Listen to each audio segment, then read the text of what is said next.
Hello guys, welcome to Success Point Jaipur. आज का हमारा टॉपिक होने वाला है वो है राजस्थान की प्राचीन सभ्यताएं। राजस्थान की जो प्राचीन सभ्यताएं हैं, कालीबंगा हुई, आहड़ हुई, बेणेश्वर हुई, जो बैराट हुई, इन सभ्यताओं के बारे में हम जानने वाले हैं। क्योंकि अधिकतर जो क्वेश्चंस हैं, एक या दो क्वेश्चंस आपके एग्जाम में इन सभ्यताओं से संबंधित पूछे जाते हैं। तो सभ्यताओं को सबसे पहले हमने ली है कालीबंगा सभ्यता। कालीबंगा सभ्यता को बिल्कुल डिटेल से पढ़ेंगे। छोटे से छोटे जो पॉइंट हैं उनको भी आज स्टडी करने वाले हैं। और अभी तक आपने चैनल को सब्सक्राइब नहीं किया तो प्लीज नए हो तो चैनल को सब्सक्राइब कर दें और इस वीडियो को लाइक कर दें। कालीबंगा सभ्यता। कालीबंगा सभ्यता जो है, इसका सबसे पहले अर्थ देखते हैं। क्या देखेंगे? अर्थ। कई बार पूछ लिया जाता है कि जो कालीबंगा सभ्यता है, कालीबंगा, तो इस कालीबंगा का अर्थ क्या होता है? इस कालीबंगा का अर्थ होता है काली चूड़ियां। आप लिख लीजिएगा, काली चूड़ियां।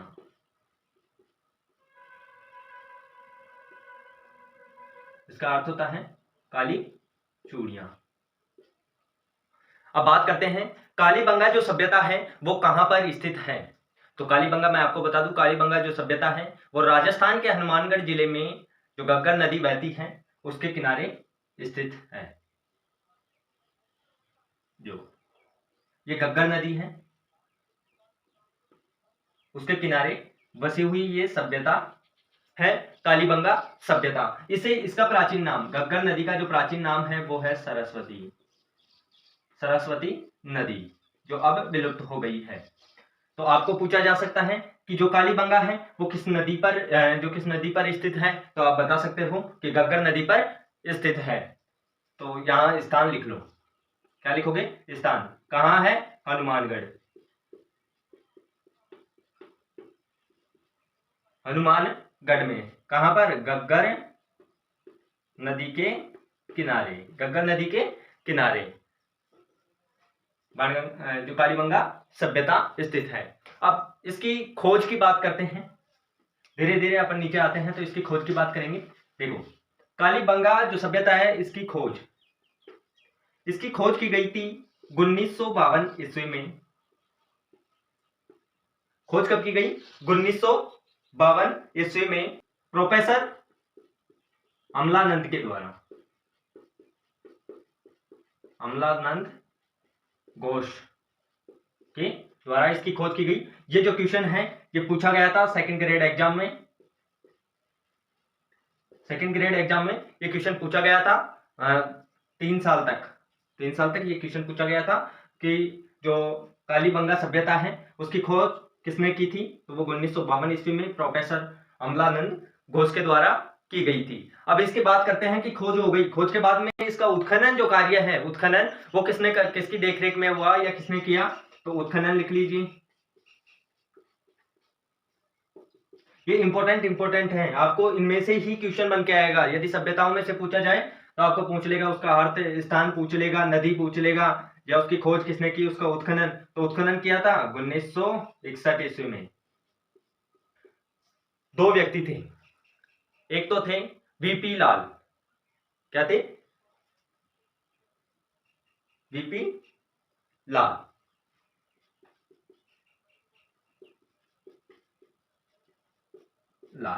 और एक थे वीके थापर।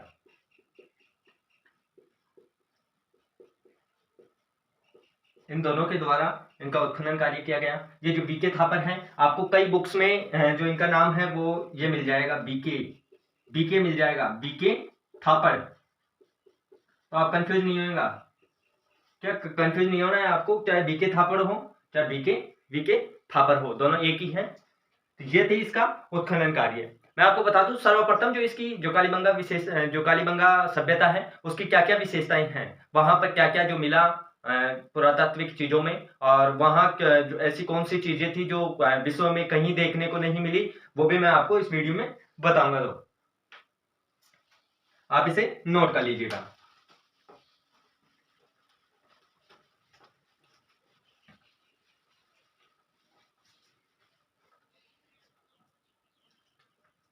कालीबंगा जो सभ्यता थी वो क्या थी? नगरीय प्रधान सभ्यता थी। क्या थी? नगरीय प्रधान। ये आपको एक मतलब क्वेश्चन पूछ लिया जाए कि कालीबंगा जो सभ्यता थी वो किस प्रकार की थी? नगरीय प्रधान। क्योंकि यहाँ के जो नगर थे, कालीबंगा सभ्यता के जो नगर थे एकदम से स्वच्छ थे, सड़कों के किनारे नालियां थी, मकान थे बाकायदा ईंटों से बने हुए, किससे, पत्थरों से, ईंटों से बने हुए मकान थे और उनके ईंटों के ऊपर जो है कलात्मक तरीके से चित्रण किया हुआ था। और मकान जो बनाते थे उसमें 4 या 5 जो रूम हैं वो होते थे। यहाँ पर चूल्हों के अवशेष जो मिले हैं, जो इस समय जो तंदूर हम बोलते हैं, उनके अवशेष यहाँ पर मिले हैं।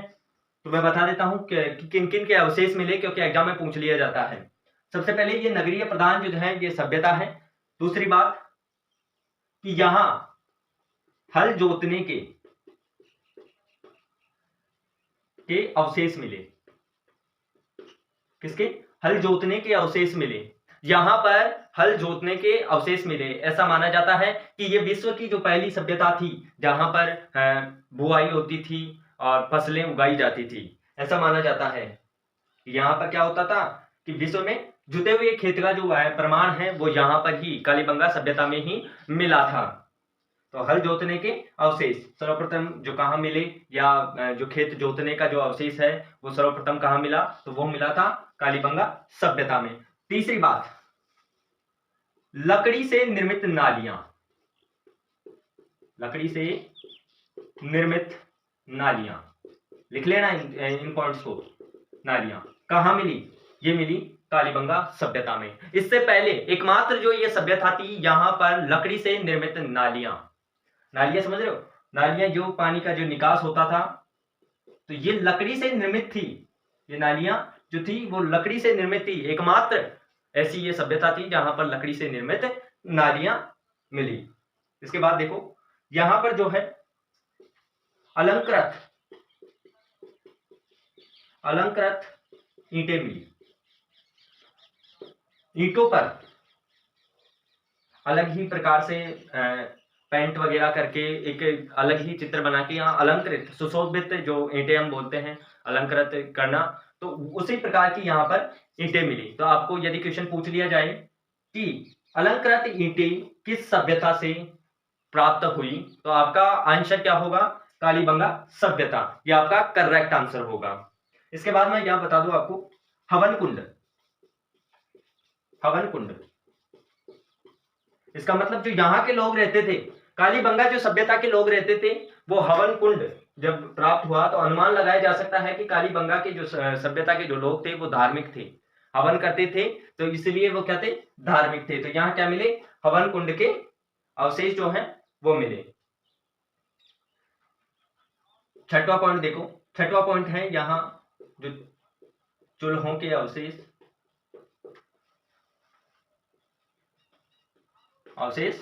प्राप्त हुए, जिसे हम वर्तमान समय में तंदूरी कहते हैं। इसे नोट कर लीजिएगा। इसके बाद मैं आपको बताता हूं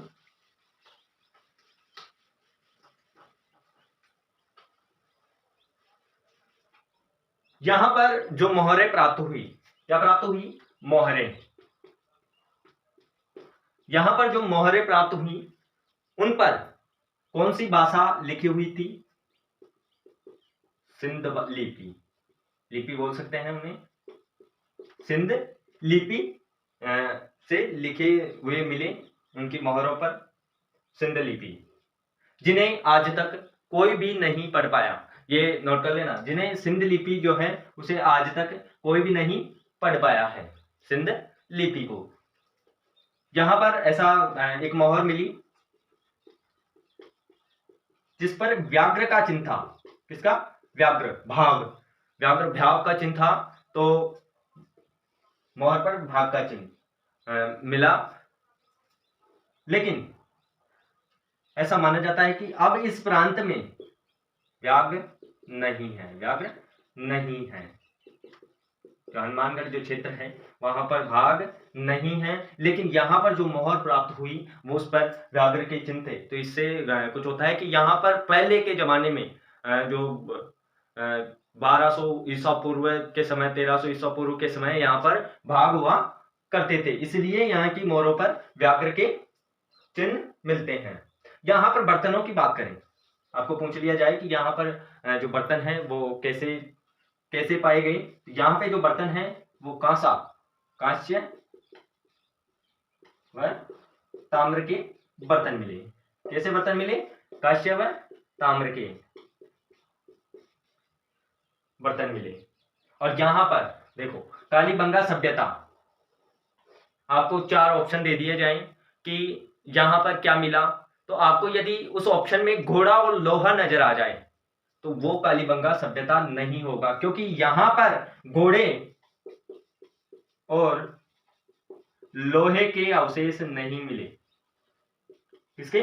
घोड़े के और लोहे के जो अवशेष हैं वो कालीबंगा सभ्यता में नहीं मिले। आगे बात करते हैं।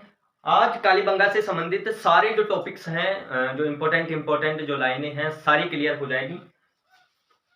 नोट कर लीजिएगा बस, क्योंकि इससे बाहर जो है आपका जो क्वेश्चन पेपर है वो नहीं जाने वाला। अब बात करते हैं कालीबंगा सभ्यता की जो परिवार थे, कालीबंगा जो सभ्यता है उसमें रहने वाले लोग थे, उनका जो परिवार है वो किस प्रकार का था। जैसे अपने यहाँ पर वर्तमान समय में जैसे कहीं पर पितृसत्तात्मक परिवार मिलते हैं तो कहीं पर मातृसत्तात्मक परिवार मिलते हैं, तो कालीबंगा सभ्यता में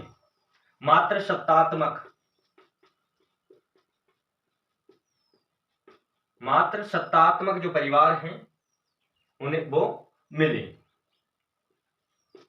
मातृसत्तात्मक परिवार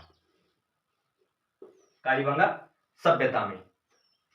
दूसरी चीज, यहां पर जो यदि कोई आदमी मर जाता था तो यहां पर उसको दफनाया जाता था, गाड़ा जाता था, तो यहां पर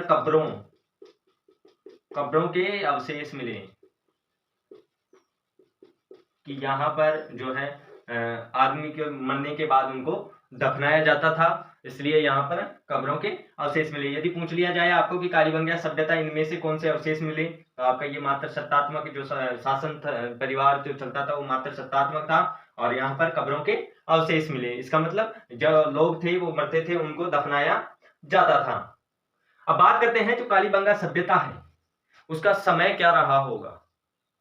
जो कालीबंगा सभ्यता है उसका समय क्या रहा होगा, तो एक है हमारे जो साइंटिस्ट हैं उन्होंने कार्बन डेटिंग जिसे बोलते हैं हम, उसके द्वारा पता लगाया जाता है कि ये चीजें मिली, अवशेष मिली, बॉडीज जो मम्मीज मिली, उनको क्या करेंगे, उनको कार्बन डेटिंग करेंगे उनकी, तो उनसे हमें पता चलता है कि ये कितने साल पुरानी है। तो उसके अनुमान के आधार पर जो साइंटिस्ट जो वैज्ञानिक थे उन्होंने पता लगाया कि जो इस कालीबंगा जो सभ्यता है उसकी जो वो कितने साल पहले थी, उसका टाइमिंग क्या था।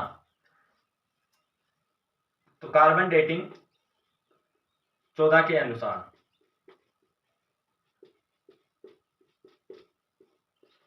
जो कालीबंगा सभ्यता है उसका समय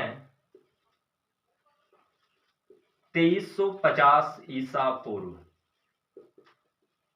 से कब तक माना गया, 1750 ईसा पूर्व तक। कार्बन डेटिंग 14 के अनुसार 2350 ईसा पूर्व से 1750 ईसा पूर्व तक कालीबंगा सभ्यता का जो है वो माना गया समय, कि इस समय ये जो कालीबंगा सभ्यता थी वो मौजूद थी, और यहाँ पर जो है वो बिल्कुल काम जो है वो सुचारू रूप से होता था। यहाँ पर जो है नगर जो है वो यहाँ पर सुशोभित मिलते हैं, नगर जो निर्माण है यहाँ का वो बहुत ही बढ़िया था कालीबंगा सभ्यता का।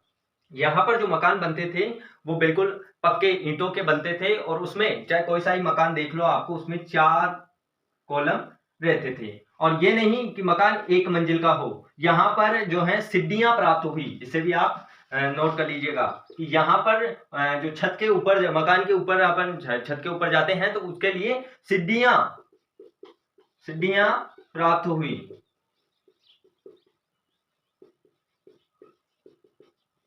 तो इससे पता लगता है कि वहां के जो मकान थे, कालीबंगा जो सभ्यता है वहां के जो मकान थे वो एक अपने आप में एक पूर्ण थे।